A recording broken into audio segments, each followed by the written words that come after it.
welcome to Getting Your Money's Worth, the show that focuses on value. I'm Judith West, and our guest today is Chris Dlugozima, credit counselor and community relations counselor at Greenpath Debt. Greenpath Debt? Okay, yeah. Thanks for being on the show. I can breathe a sigh of relief now. I said your name and I'm done with it. From now on, you're Chris. Perfect. Thanks for being on the show, Absolutely. Chris. Okay, you have a big topic, Greenpath Debt Solutions. That you say you're a nonprofit credit counseling firm. Right. And we give people their money's worth here when they listen to the show. So tell me, how do you operate in a framework of helping people and still qualify to be nonprofit? Mm-hmm. Well, first of all, our core service that we provide is one-on-one counseling. So either individuals or couples who come in and they have difficulties with any number of money issues. Debt. So it could be credit cards, mortgage issues, or just difficulty following their budget. They're able to come to us and have a free counseling session. Wow. They'll sit down with our counselors for at least an hour, and we'll help them to devise a plan to improve their situation. Yeah, these are adults. Yeah, I mean, mostly. We do see kids still in college, but yeah, really 18 and over. Yeah.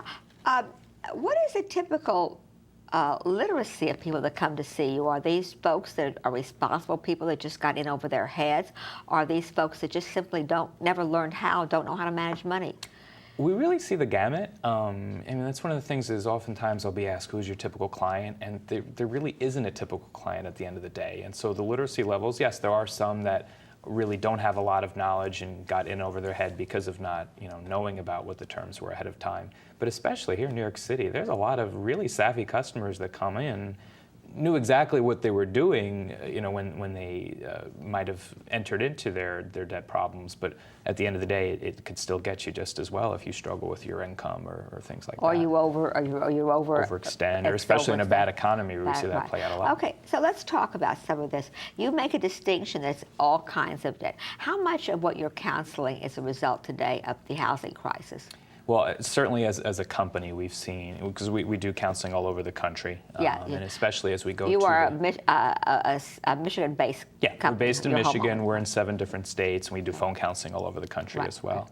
So on a national level, we've seen a huge surge in our housing counseling. It used to be, from when I was first counseling, I've been counseling for nearly 10 years, and for the first 6-7 years before the housing crisis took hold, very rarely would we see housing type appointments, maybe like once, twice a month, something like that.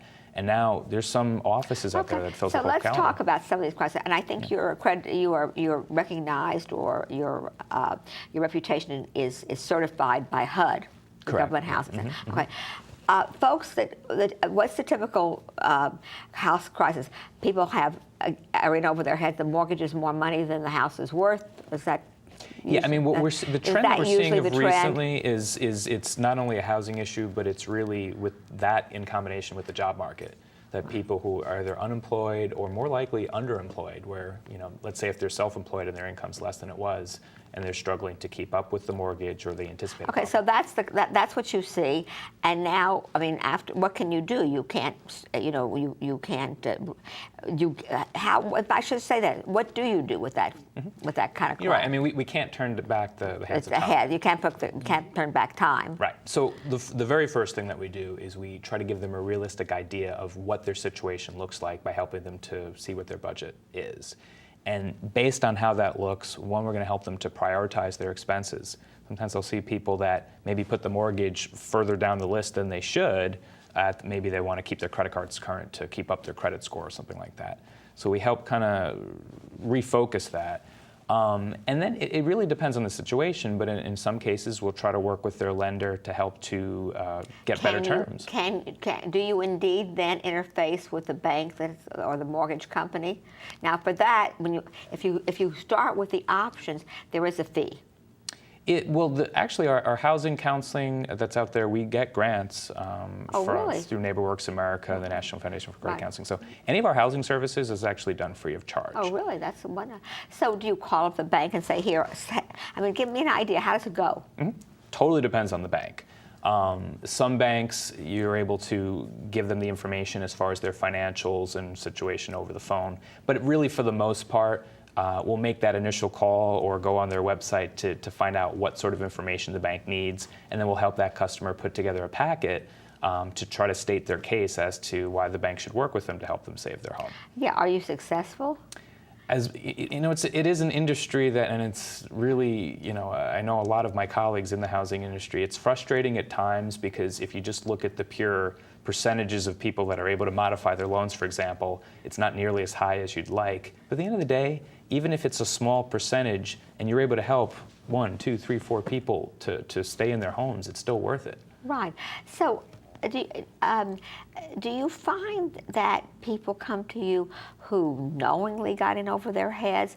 Is it a case of bad management of the person who comes to you, or is it a case of being taken advantage of by lending practices? That's certainly a contributing factor. I think what really got the majority of people in trouble was just the risk that they undertook when they took out these mortgages were based on the premise that the houses and the values would continue to go up over time. Right. And then once that turned around, no longer were they able to access their home equity lines of credit or refinance. And then it's kind of like a game of musical chairs, and it stops, and all of a sudden, I have no access to credit, I have less income. Yeah, well, listen, the ball rolls down the hill a heck of a lot faster than it rolls up. Absolutely. Right. Okay, so that piece you help people do, and as you say, you count your small victories and continue trying to forge ahead.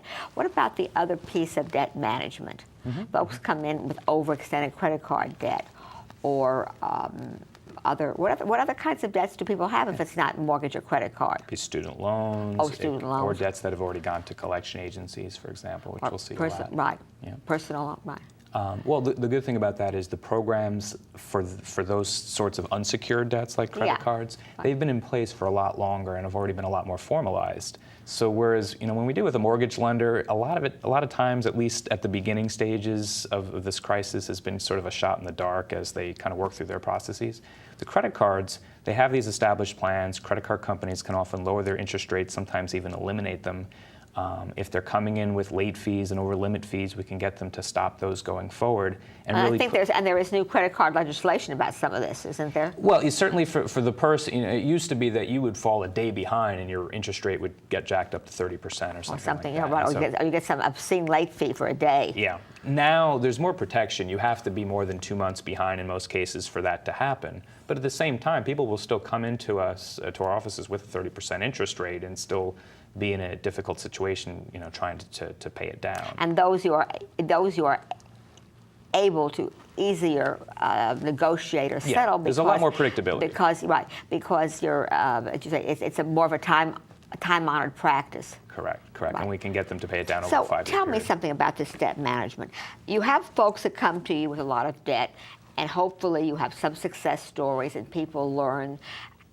Now, while you're helping people pay down their debt, you're also helping them not get into more debt. Absolutely. Are you not? Absolutely. So tell us about that piece of your job. Sure. Well, twofold. One is when they're on a program, the accounts that are on that program are typically going to be closed. They'll be encouraged not to open up new lines of credit. But instead of just putting them on a plan, we're helping them to work out a spending plan to help ensure that they don't need to incur new debt. So what do you do? Tell them to cut up the credit cards and throw them away? Essentially. When we contact the creditors, they will close it in that kind of case. But it also takes the discipline of that person enrolling to not try to open up another card. Someplace else. Right. We can't force them not to, but they have to be on board with it for it to make sense. Right. But how damaging are the credit scores these days? Can people who are in this predicament get more credit? Long term, yes. Short term, we have to consider what brought them there, right? And so most people that come to see us that would benefit from a payment plan, for example, are either already behind, they're about to fall behind, or they're maxed out on their cards, and as a result, their score is already damaged. And so, but no, in the short term, you can take 1 or 2 steps back, but the idea is if you get out of debt, you're taking 5 leaps forward in the long term. Right. Do you get people who get reformed?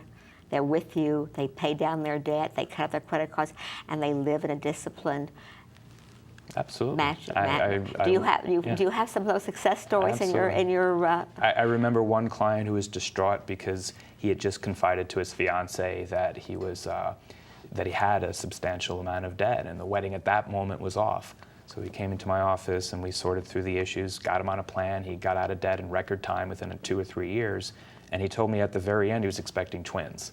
So that tells me not only was the wedding on, but now through the not only that, but he required twins, another whole bag of financial burden. Yeah. How is it? Where did this explosion of debt begin? Is it because it was just too easy to get, or was it because people felt they were entitled to buy more than they could afford? From your experiences, how did it all happen? Well, I think the appetite for consumer goods has always been there, but I think the big difference that happened in the 90s and and after 2000 in those go-go years was really that the industry was just doling out that credit so easily. There's no doubt that the consumer appetite and overspending has led to this every bit as much, but I think that's always been there in a sense. It's really that the ease of credit really contributed to a lot more. And sending out these credit cards, even to, isn't there now a law about prohibiting credit cards so close to college campuses and things like that in order to stop so much of this? Yeah. I mean, teenagers can pay 2 years for one pizza. Right. And the thing is, it used to be to get a student credit card, you didn't have to have any income. So it was all based on, well, you're in college, so you'll have income potential to pay it back. Though we know that not to be such a fact these days, too. So now the law limits, if you're under 21, unless you have income to show, you have to have a cosigner now. Oh, you do have to have a cosigner, and that cosigner is responsible for the debts. Right. And so it really should at least either limit or at least make those younger people that do get cards to ensure that they're going to be more responsible. Right.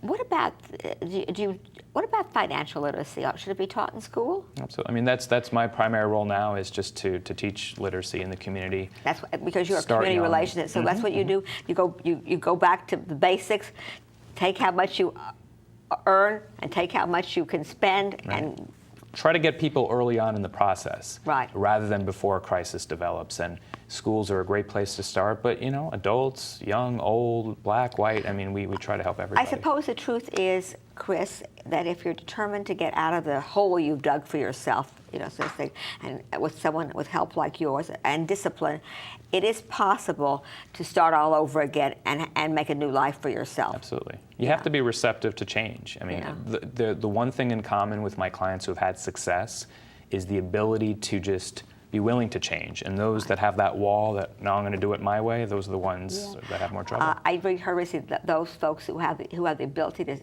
to manage their debt, get it down and keep it down, they have they pass what's called the 8-hour test, a good night's sleep. Sure. That's what actually, it's the stress that causes a lot of people to contact us. Yeah. Okay. Chris, thank you so much. Should I try one more time? Your last name, Dlugozima. You got it. Okay, Perfect. wow, Thank I can't you. believe it. Thanks, Greenpath Debt Solutions. Thanks for being on the show. Absolutely, it's been a pleasure. I'm Judith West. You're watching Getting Your Money's Worth. Thanks for watching.